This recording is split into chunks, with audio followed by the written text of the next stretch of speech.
हाँ तो बच्चों, आपने पहली वीडियो में देखा खनिज के बारे में आपको जानकारी दी गई। अब इस वीडियो में शक्ति संसाधन, शक्ति के संसाधन क्या होते हैं, जैसा कि आप बोर्ड पे देख रहे हैं। शक्ति के संसाधन से तात्पर्य है जिनसे हमें एनर्जी प्राप्त होती है और ये एनर्जी हमारे विभिन्न कार्यों में प्रयुक्त होती है।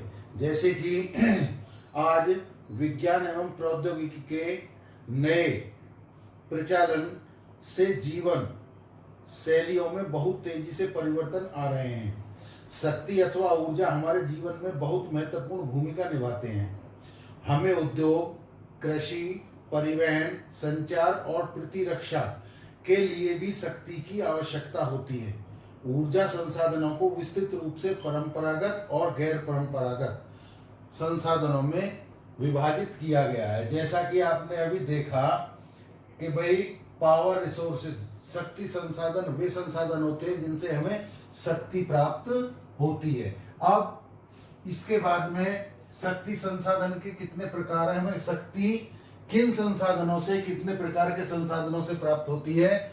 जैसे कि power resources, types of power resources, इसमें आया आपका परंपरागत स्रोत और गैर परंपरागत स्रोत, यानी के कन्वेंशनल सोर्सेज और नॉन कन्वेंशनल सोर्सेज। ये दो प्रकार के सोर्स हैं जिसमें कन्वेंशनल सोर्सेज कौन कौन से होते हैं। जैसे फायरवुड, फायरवुड मतलब ईंधन, कोल कोयला, पेट्रोलियम, नेचुरल गैस, प्राकृतिक गैस और हाइडल पावर यानी कि जल विद्युत या पानी के द्वारा बनाई गई विद्युत। अब इनमें क्या क्या होता है, जैसे ईंधन, ईंधन क्या है, जिसे हम जलाकर ऊर्जा प्राप्त या शक्ति प्राप्त करते हैं। इससे इसका उपयोग खाना पकाने, ऊष्मा प्राप्त करने के लिए व्यापक रूप से किया जाता है।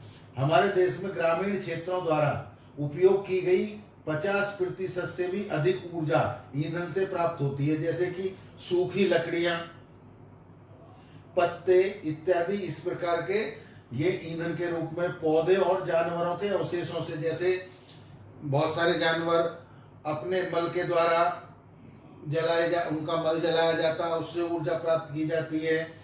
पौधों की पत्तियां हैं, सूखी हुई टहनियां हैं, इनसे आग प्राप्त की जाती है और आग के द्वारा हम भोजन इत्यादि पकाते हैं। कुछ पौधे और जानवरों के जो पहले प्राचीन काल में अवशेष थे, वे किन्हीं कारणों से पृथ्वी यानी कि धरती के अंदर दबे रह गए और निरंतर ताप और दाब के कारण वे जीवाश्म ईंधन में परिवर्तित हो गए। जीवाश्मी ईंधन जैसे कोयला, पेट्रोलियम और प्राकृतिक गैस, ये परंपरागत शक्ति के संसाधन हैं। अब इनमें इसके बाद में दूसरे नंबर पे आया कोयला। कोयला क्या है, ये एक बहुतायत में पाए जाने वाला जीवाश्म ईंधन है। इसका उपयोग घरेलू ईंधन उद्योग जैसे लोहा इस्पात उद्योग, वाष्प इंजनों में जिनसे रेल चलाई जाती है, ट्रेन चलाई जाती है, और बहुत सारे कार्य, यानी कि पहले तो जेम्स वाट एक नाम का था, उसने ईंधन जला के वाष्प से ही एनर्जी प्राप्त की थी। और इसी से कोयले से प्राप्त विद्युत को तापीय ऊर्जा भी कहते हैं। अब तापीय ऊर्जा जो कोयले को जलाकर ऊर्जा प्राप्त की जाती है, उससे विद्युत भी बनाई जाती है। यह कोयला जिसका हम आज उपयोग कर रहे हैं, वह लाखों वर्ष पूर्व विशाल फर्न और दलदल के पृथ्वी की परतों में दबने से बना है। कोयला इसलिए अंतर्हित धूप के रूप में जाना जाता है, यानी कि अंतर्हित धूप के रूप में कोयले को जाना जाता है। और उसके बाद में आया पेट्रोलियम। पेट्रोलियम क्या है, पेट्रोल जिससे हमारी विभिन्न प्रकार की क्रियाएं जैसे मोटर कार चलती हैं, वो सब पेट्रोल से ही चलती हैं। तेल जो आपकी साइकिल को जो इसी पेट्रोलियम से ग्रीस वगैरह या एक चिकना पदार्थ बनाया जाता है जिसे मोबिल ऑयल बोलते हैं, और ग्रीस जो किसी भी प्रकार से जाम होने से बचाता है। अब दोनों की शुरुआत गाढ़े काले द्रव से होती है जिसे पेट्रोलियम कहते हैं। यह सेलों की परतों के मध्य में पाया जाता है और इसका वेधन अपतटीय या तटीय क्षेत्रों में स्थित तेल क्षेत्रों से किया जाता है। तदुपरांत इसे परिष्करणशाला भेजा जाता है जहां अपरिष्कृत पेट्रोल के प्रकरण से विभिन्न तरह के उत्पाद जैसे डीजल, पेट्रोल, मिट्टी का तेल, मोम, प्लास्टिक और स्नेहक तैयार किए जाते हैं, स्नेहक, परफ्यूम वगैरह। पेट्रोलियम और इससे बने उत्पादों को काला सोना कहा जाता है क्योंकि ये बहुत अधिक मूल्यवान होता है। अब पेट्रोलियम शब्द की जो उत्पत्ति है हमारी वो कैसे हुई है उसके बारे में मैं आपको बता रहा हूं। पेट्रोलियम शब्द लैटिन भाषा के शब्द पेट्रा अर्थात सेल, ओलियम अर्थात तेल से लिया गया है, इसलिए पेट्रोलियम का अर्थ सेल तेल है। उसके बाद में आया नेचुरल गैसेस, नेचुरल गैस यानी कि प्राकृतिक गैस। अब ये क्या है? प्राकृतिक गैस पेट्रोलियम निक्षेपों के साथ ही पाई जाती है और इसका प्रयोग घरेलू और वाणिज्यिक ईंधनों के रूप में भी किया जाता है। हमारे द्वारा जीवाश्मी ईंधन के उपयोग की तीव्र वृद्धि से चिंताजनक दर से इन्हें समाप्ति तक पहुंचा दिया है। इन ईंधनों के जलने से निकलने वाले विषैले प्रदूषक भी चिंता का विषय है। जीवाश्म ईंधन का अनियंत्रित जलना, अनियंत्रित यानी कि नियंत्रण से अधिक जब हम इसका उपयोग करते हैं तो इससे हानिकारक तत्वों का अधिक समावेश बन जाता है जिससे हमारे स्वास्थ्य पर प्रभाव पड़ता है। फिर आया जल विद्युत यानी कि हाइडल पावर। विभिन्न समयों में होने वाली वर्षा को इकट्ठा कर लिया जाता है। जो सदाबहानी नदियां होती हैं उन पे डैम बना लिए जाते हैं। उस डैम में हम जल को इकट्ठा कर लेते हैं और जल को इकट्ठा कर लेने के बाद में वहां से कुछ छोटा सा निकास निकालकर नदियों ऊंचाई से पानी को गिराते हैं जो टर्नर पर पड़ता है और टर्नर घूमना प्रारंभ हो जाता है जिससे विद्युत का जलीय विद्युत का उत्पादन होता है। जैसे कि अभी मैं बता रहा हूं, बांधों में वर्षा जल अथवा नदी जल ऊंचाई से गिराने के लिए संग्रहित किया जाता है यानी कि उसको इकट्ठा किया जाता है। बांध के अंदर से पाइप के द्वारा बहता जल बांध के नीचे स्थित टरबाइन के ऊपर गिरता है और वो टरबाइन घूमना शुरू हो जाता है और उसके ब्लेड जनरेटर को विद्युत के लिए घुमाते हैं। यह जल विद्युत कहलाता है। विद्युत उत्पन्न करने के बाद जो जल बहता है उसका भी हम कई प्रकार से उपयोग कर लेते हैं। उस जल को हम नहरों के द्वारा सिंचाई के कार्यों में लेते हैं और उस जल के द्वारा जो शुष्क क्षेत्र होते हैं, शुष्क यानी कि ड्राई एरियाज होते हैं, उनमें भी नदियों के द्वारा नहरों के द्वारा नहर बनाकर वहां की भी सिंचाई की जा सकती है। इन बांधों के द्वारा बहुउद्देशीय योजनाएं यानी कि एक बांध के द्वारा या एक झरने के द्वारा हम बहुत सारे उस जल का उपयोग कर सकते हैं। अब भारत में कुछ महत्वपूर्ण जल विद्युत केंद्र भाखड़ा नांगल, गांधी सागर, नागार्जुन सागर और दामोदर नदी घाटी परियोजनाएं हैं। अब आपके जल विद्युत के बाद में आया नॉन कन्वेंशनल सोर्सेज यानी कि गैर परंपरागत स्रोत। इसके अंतर्गत आते हैं solar energy, wind energy, nuclear power, geothermal energy और टाइड एनर्जी, बायोगैस पावर। यानी कि इससे 6 प्रकार की जो वैकल्पिक रूप से निरंतर चलने वाली जो ऊर्जा है उसको हम प्राप्त किस प्रकार कर सकते हैं। सबसे पहले आया सोलर एनर्जी, जो कि सूर्य के ताप के द्वारा इसे तैयार किया जाता है। अब जैसे कि जीवाश्मी ईंधन है, ये जीवाश्मी ईंधन है। इन जीवाश्मी ईंधन का क्या है कि इनके बढ़ते उपयोग से ऊर्जा के गैर परंपरागत यानी के नॉन कन्वेंशन सोर्सेज का खोज की गई। इसके द्वारा प्रदूषण रहित स्रोत हैं ऊर्जा के, यानी के शक्ति के। ये इनमें बहुत ही कम प्रदूषण फैलता है। जैसे कि ऐसा अनुमान किया जाता है कि यदि वर्तमान दर से इनका उपयोग लगातार होता रहा तो ये जो हमारे परंपरागत स्रोत हैं, यदि हम इनका निरंतर उपयोग करते रहेंगे तो एक दिन ये समाप्त हो सकते हैं और ये पर्यावरण में प्रदूषण भी पैदा करते हैं। इसलिए ये जो हमने गैर परंपरागत स्रोत इजहार किए हैं या इनकी खोज की है, इनमें सौर ऊर्जा, पवन ऊर्जा, ज्वारीय ऊर्जा जो कि नवीकरणीय है, जो कि समय समय पर बदलते रहते हैं, इनमें कोई भी किसी प्रकार का परिवर्तन होते होते वो पुनः पूरित हो जाते हैं और उपयोग में लिए जा सकते हैं। जैसे सबसे पहले आया सौर ऊर्जा, सोलर एनर्जी। इसमें क्या है, सूर्य की ऊष्मा और प्रकाश ऊर्जा हमारे लिए प्रतिदिन अनुभव की जा सकती है।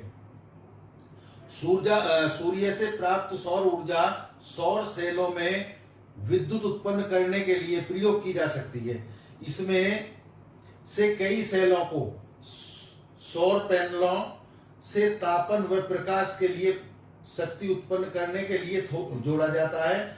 धूप की प्रचुरता वाले यह जो सौर ऊर्जा है ये केवल उन्हीं क्षेत्रों में उपयुक्त होती है जहां पर सूरज की किरणें ज्यादा समय के लिए पृथ्वी पर पड़ती हैं।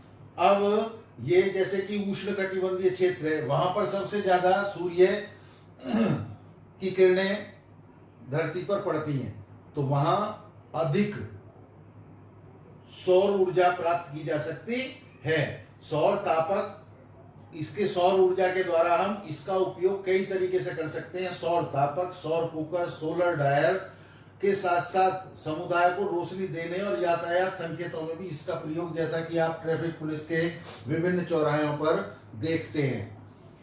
अब दूसरा आया विंड एनर्जी यानी कि पवन ऊर्जा। अब ये पवन ऊर्जा का एक असमाप्त स्रोत है, यानी कि ये समाप्त नहीं होने वाला एक स्रोत है। इसमें पवन चक्कियां का उपयोग अनाज को पीसने के लिए किया जा सकता है और वर्तमान पवन चक्कियों में तीव्र गति से चलती हवाएं पवन चक्की को घुमाती हैं, जो विद्युत उत्पादन करने के लिए जनरेटर से जुड़ी होती हैं। पवन चक्कियों के समूह से युक्त पवन फार्म तटीय क्षेत्रों और पर्वतीय घाटियों में जहां प्रबल और लगातार हवाएं चलती है वहां पर स्थित किए जाते हैं। अर्थात ये कहाँ है, उष्णकटिबंधीय क्षेत्रों में जहां सूर्य की किरणें अधिक पड़ती हैं, जो सौर ऊर्जा है। और पवन, जहां पर पवन तेज यानी कि बिना रुकावट के तेज बहती है, वहां पर पवन ऊर्जा का हम इस्तेमाल करते हैं। इसी प्रकार अब आया न्यूक्लियर पावर यानी कि परमाणु ऊर्जा। परमाणु ऊर्जा क्या होती है, जो प्राकृतिक तौर से प्राप्त रेडियो सक्रिय पदार्थ जैसे यूरेनियम और थोरियम के परमाणुओं के केंद्र में संग्रहित ऊर्जा से प्राप्त की जाती है। ये पदार्थ नाभिकीय रिएक्टरों में नाभिकीय विखंडन से गुजरते हैं और उत्सर्जन ऊर्जा की प्राप्ति होती है। ऊर्जा के सबसे बड़े उत्पादक संयुक्त राज्य अमेरिका और यूरोप है। भारत में राजस्थान और झारखंड के पास यूरेनियम के विशाल निक्षेप हैं। थोरियम विशाल मात्रा में केरल के मोनोजाइट बालू में पाए जाते हैं। भारत में स्थित परमाणु ऊर्जा के केंद्र तमिलनाडु में कलपक्वम, महाराष्ट्र में तारापुर, राजस्थान में कोटा के निकट राणा प्रताप सागर, उत्तर प्रदेश में नरोरा और कर्नाटक में कैगा हैं। ये परमाणु सूत्र हैं जो थोरियम और यूरेनियम से प्राप्त या यूरेनियम के विस्फोट से बनाए जाते हैं। इसके बाद आया जियोथर्मल एनर्जी, भूतापीय ऊर्जा। इसके साथ साथ आपकी पुस्तक में जो मैंने भेजी है उसमें चित्र भी हैं, उन चित्रों का भी अवलोकन आप अच्छी प्रकार से कर सकते हैं। अब आया भूतापीय यानी कि जियोथर्मल एनर्जी, भूतापीय ऊर्जा। इसमें क्या है, ताप ऊर्जा जो पृथ्वी से प्राप्त की जाती है भूतापीय ऊर्जा कहलाती है। पृथ्वी के अंदर गहराई बढ़ने के साथ तापमान में लगातार वृद्धि होती जाती है। कभी कभी यह तापमान ऊर्जा भू सतह पर गर्म जल के झरनों के रूप में प्रकट हो सकती है। यह ताप ऊर्जा शक्ति उत्पादन करने में प्रयुक्त की जा सकती है। वर्षा से गर्म जल के स्रोतों के रूप में भूतापीय ऊर्जा खाना बनाने, जैसा कि इसमें चित्र में दिया हुआ है, इसमें पाइपों के द्वारा एक टरबाइन को पाइपों के द्वारा उस गर्म भाप से टरबाइन को घुमाया जाता है। टरबाइन घुमा के जनरेटर घुमाता है और भूतापीय विद्युत उत्पन्न की जाती है। इसे प्राप्त करने के लिए नहाने के लिए प्रयोग में लाई जाती है। यूएसए विश्व का सबसे बड़ा भूतापीय ऊर्जा का संयंत्र है। इसके बाद न्यूजीलैंड, आइसलैंड, फिलीपींस और मध्य अमेरिका है। भारत में भूतापीय योजना का जो संयंत्र है वो हिमाचल प्रदेश में मणिकरण और लद्दाख में पूगा घाटी में स्थित है। अब आया आपका टाइडल एनर्जी, जिसे ज्वारीय ऊर्जा कहते हैं। अब ज्वारीय ऊर्जा क्या है, देखिए, एक आप जैसा कि जानते हैं ज्वार भाटा ये हमारे सूर्य और चंद्रमा की आकर्षण शक्ति के द्वारा जो तरलीय पदार्थ यानी कि जो चारों तरफ पृथ्वी के समुद्र है, जलीय क्षेत्र है, वो कैसे होता है, सूर्य और चंद्रमा की तरफ आकर्षण के द्वारा चलता रहता है और जिधर चंद्रमा जाता है उधर की तरफ वह जल का प्रवाह बढ़ जाता है। तो जब बढ़ता है, तटों के पास जब जल की मात्रा बढ़ती है तो उसे ज्वार कहते हैं, और जब सबसे नीचा पॉइंट यानी कि वहां का जल स्तर समुद्रों का या महासागरों का जल स्तर नीचे चला जाता है तो उसे भाटा कहते हैं। इस उतार चढ़ाव को दोनों प्रक्रम जिसमें होते हैं उसे ज्वार भाटा कहा जाता है। अब इससे कैसे ऊर्जा प्राप्त की जा सकती है, अब आप इसे देखें ज्वारीय ऊर्जा को। इसमें क्या होता है, ज्वार से उत्पन्न ऊर्जा को ज्वारीय ऊर्जा कहते हैं। इस ऊर्जा का विदोहन समुद्र के संकरे मुहाने में बांध के निर्माण से किया जाता है। जैसा कि आप इसका चित्र देख सकते हैं और चित्रों के माध्यम से इसको समझ भी सकते हैं। उच्च ज्वार के समय ज्वारों की ऊर्जा का उपयोग बांध में स्थापित टरबाइन को घुमाने के लिए किया जाता है। यह उन क्षेत्रों में ज्यादा है जैसे रूस, फ्रांस और भारत में कच्छ की खाड़ी में विशाल ज्वारीय मिल के क्षेत्र बनाए गए हैं। उसके बाद आया आपका बायोगैस पावर यानी कि बायोगैस ऊर्जा। ये क्या है, ये जो हमारा अपशिष्ट पदार्थ होता है, अपशिष्ट पदार्थ क्या होता है, जो पशुओं का मल या हमारी वृक्षों की पत्तियां इसमें आती हैं और ये गल सड़कर जो ऊर्जा प्राप्त गैस बनाई जाती है या गैस बनती है मीथेन, उसके द्वारा इसे एनर्जी में कन्वर्ट किया जाता है। जैसा कि जैविक अवशिष्ट से मृत पौधे और जंतुओं के अवशेष, पशुओं का गोबर, रसोई के अपशिष्ट को गैसीय ईंधन में बदला जा सकता है।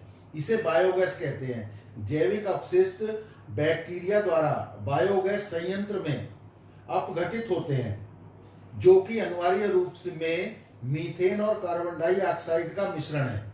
बायोगैस खाना पकाने तथा विद्युत उत्पादन का सर्वोत्तम ईंधन उत्पादन है। ऊर्जा विश्वव्यापी है, लेकिन इस ऊर्जा का विदोहन बहुत ही कठिन और खर्चीला है। इसमें से प्रत्येक व्यक्ति ऊर्जा को नष्ट न करके एक भिन्नता ला सकता है। ऊर्जा ही बचत ऊर्जा का उत्पादन है। जैसे कि अब हम ऊर्जा का, इन शक्ति संसाधनों का संरक्षण किस प्रकार कर सकते हैं, इसे कन्वर्सन किस प्रकार, यानी कि इनका बढ़ता हुआ उपयोग या इनको ज्यादा खर्च करने से हम किस प्रकार बचा सकते हैं। जैसे इसको हम बचाने के लिए कई इसके तरीके हैं। जैसे घर छोड़ते समय हमें लाइट, पंखे, सब चीज बंद कर देनी चाहिए, और कम से कम जितना हमें उपयोग है उतना ही इसका प्रयोग करना चाहिए। इससे ज्यादा अनावश्यक इसका दुरुपयोग करने से ही इसका हास होता है। इसलिए हमें यही जानकारी रखनी चाहिए कि जितना हमें इसका उपयोग करना है, प्रयोग करना है, उतना ही हम इसका खर्च करें, तो यही इसका संरक्षण है।